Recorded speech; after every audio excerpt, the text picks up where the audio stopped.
आपण माने सोयाबीन बड़ी बिरी बड़ी से बहुत प्रकार तरकारी करी बनईकरी खाउचंदी। थरे एमती रोजना बड़ी पियाज तरकारी आपण माने बनईकरी खांतु।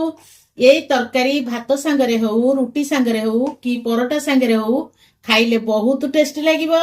नमस्कार, श्री संभावी लाइफस्टाइल चैनल को अनेक अनेक शुभेच्छा।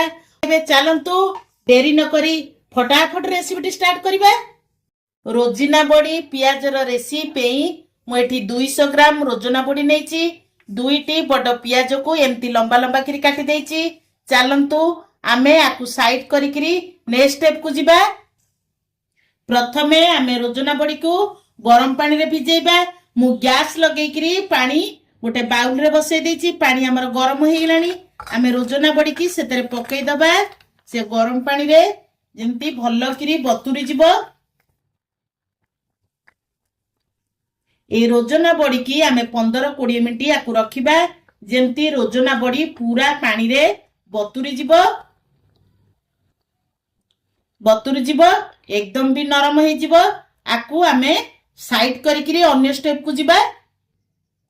एबे मु गैस रे गोटे करेई बसे देछि। करेई हमर गरम हो गेलानी। मु सेतरे देई दउछि 3 चमच रिफाइन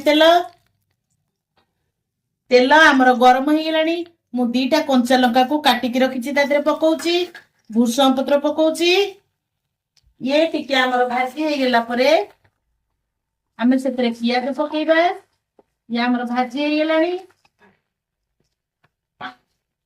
मु पियाज को जो काटिकी रखितली सेतरे पकाउछि।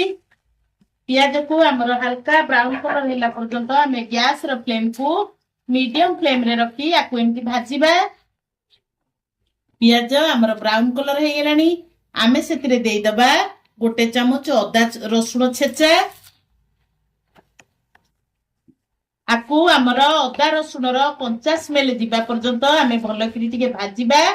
गैस रो फ्लेम को मीडियम रो फ्लेम रे रखी करबा। एबे हमर अदा रसुण रो कंचा स्मेल पळै गेलानी। एठी आमे टमाटो दबा। मु गोटे छोटो साइज टमाटो को ताकू एमती चुन चुन करी काटी देइथिली ताकू आदिरे पकेइबा। ताकू भलो करी कसिबा। टमाटो पियाज रसुण अदा एठी आमे स्वाद अनुसार एतरे लूण पकेइबा। टमाटो पकेइ सरला परे आमे लूण पकेइ देले टमाटो हमर शीघ्र नरम हो जाए, शीघ्र भी भाजी हो जाए। ताकू भलो करी आमे भाजी दबा। टमाटोटा हमर नरम होला पर्यंत आमे एमती भाजीबा। हमर पियाज रसुण अदा टमाटो सब भलो करी कसी हे गेलानी। मु जो 15 मिनिट काल गरम पानी रे रोजिना बड़ी की बतुरई थेली। देखंतु से पूरा एमती बतुरी आइची। ताकू मु छाणी की रखी देइथेली। तादरे आमे पकेइबा। ताकू भलो करी आमे मसाला सहित मिसेइबा। तेरे आमे पकेइ दबा हाफ चमच हळदी गुंड, गोटे चमच पकेइ दबा काश्मीरी चिली। काश्मीरी चिलीटा पकेइले तार कलर बहुत बढ़िया आसता है। हाफ चमच गरम मसला, हाफ चमच गोलमरिच गुंड। गोलमरिच गुंडटा पकेइले बहुत बढ़िया टेस्टी लगे। आकु आमे भलो करी मिसेइ दबा। मसला सहित रोजना बड़ी की भलो करी आमे मिसेइ करी भाजीबा। बहुत बढ़िया बास्ना आस्यर। तापरे आमे देई दबा पानी। मु जो पानी रे रोजिना बड़ी की बतुरई थेली सेई पानी देई दउची। रोजिना बड़ी बतुरी चला परे पानी की आमे फोपाड़ी बानी एई ते देई दबा। देखंतु से रोजिना बड़ी की आमे जो पानी रे बतुरई थेले से पानी की आमे फोपाड़ी बानी। सेई पानी की एई तरकारी देले तरकारी रो टेस्ट हमर 2 गुणा बढ़ी जाइताए।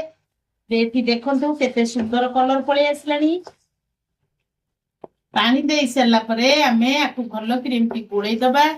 2 मिनिट पेई ताकु कवर कर दबा। भलो करी बड़ीटा सिजिबो, मसला सिजि जिवो। एबे आमे घोड़णी काढी के देखिबा। देखंतु रोजिना बड़ी हमर केते सुंदर हे जाईची। एबे हमर प्रस्तुत हो गेला रोजिना बड़ी पियाज रो यूनिक रेसिपी। ये बहुत अल्प समय भितर हे जिवो। ଅଳ୍ପ ସମୟ ଭିତରେ ହେଇଗଲେ ବହୁତ ଟେଷ୍ଟ ବି ଲାଗିବ, ବହୁତ ସମୟ ବି ଦରକାର ନାହିଁ। ଯଦି ମୋ ଭିଡିଓଟି ଆପଣମାନଙ୍କୁ ଭଲ ଲାଗୁଥାଏ ତାହେଲେ ଲାଇକ୍ କରିବେ, ସେୟାର କରିବେ, କମେଣ୍ଟ କରିବେ। ଯଦି ମୋ ଚ୍ୟାନେଲରେ ଆପଣମାନେ ନୂଆ ଥାନ୍ତି ପ୍ଲିଜ ସବସ୍କ୍ରାଇବ କରିବେ। ଆପଣମାନେ ରୋଜନା ବଡିକୁ ଏମିତି ତିଆରି କରିକିରି ଖାଆନ୍ତୁ। କେମିତି ଲାଗୁଛି ମତେ କମେଣ୍ଟରେ ସେୟାର କରନ୍ତୁ। ରହୁଛି, ପୁଣି ଦେଖା ହେବା ନେକ୍ସଟ ଭିଡିଓରେ। ଜୟ ଜଗନ୍ନାଥ।